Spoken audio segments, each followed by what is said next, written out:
بسم اللہ الرحمن الرحیم۔ پیش خدمت ہے خبر نامہ، اہم عالمی خبروں کا خلاصہ۔ سویڈن کی حکومت پبلک آرڈر ایکٹ میں ترمیم کے بارے میں غور کر رہی ہے، جس کے تحت پولیس کو اس بات کا اختیار ہوگا کہ وہ قرآن پاک کی بے حرمتی کی اجازت نہ دے۔ سویڈن نے ملک میں دہشت گردی کا دوسرا بڑا الرٹ جاری کیا ہے۔ اس حوالے سے حکومت کا کہنا ہے کہ اس نے توہین قرآن پاک کے واقعات کے بعد چند حملوں کو ناکام بنایا ہے۔ قرآن کی بے حرمتی کی وجہ سے شدت پسند عناصر مشتعل ہو کر حملے کرنا چاہتے تھے۔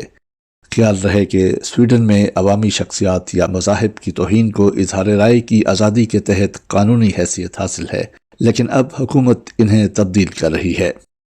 سویڈش وزیر انصاف گنر اسٹرومر کا کہنا ہے کہ وہ ایک کمیشن تشکیل دیں گے جو پولیس کو قرآن کی بے حرمتی روکنے جیسے معاملات کے لیے وسیع اختیارات دے گا۔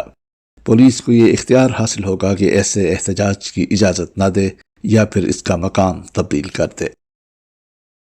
نائجر میں سیکیورٹی خدشات پر صدر محمد بازوم کا تختہ الٹ کر حکومت پر قبضہ کرنے والے فوجی حکمران جنرل عبد الرحمن چیانی نے سرکاری ٹی وی سے اپنے خطاب میں 3 سال میں اقتدار سویلینز کو منتقل کرنے کا وعدہ کر لیا، تاہم انہوں نے اقتدار منتقلی کے حوالے سے کسی حتمی تاریخ کا اعلان نہیں کیا، نہ ہی اقتدار منتقلی کی کوئی اور تفصیلات بتائیں۔ جنرل چیانی نے مشرقی افریقی ریجنل بلاک کے مصالحت کاروں سے ملاقات کے بعد بات چیت کرتے ہوئے کہا کہ ہم کسی سے جنگ نہیں چاہتے، تاہم کسی بیرونی مداخلت کی صورت میں اپنا دفاع کریں گے۔ واضح رہے کہ گزشتہ ماہ نائجر کی فوج نے بغاوت کرتے ہوئے صدر محمد بازوم کی حکومت کا تختہ الٹ دیا تھا۔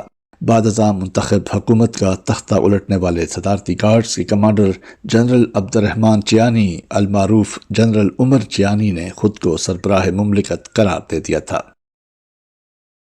سمندری طوفان ہلری جنوبی کیلیفورنیا سے ٹکرا گیا۔ جزیرہ نما میکسیکو میں ایک شخص ہلاک ہو گیا۔ متاثرہ علاقوں میں ایمرجنسی نافذ کر دی گئی ہے۔ طوفان ٹکرانے کے بعد کئی علاقوں میں سڑکیں بہہ گئیں، اسکول بھی بند کر دیے گئے۔ طوفان کی وجہ سے سیلابی صورتحال پیدا ہو گئی۔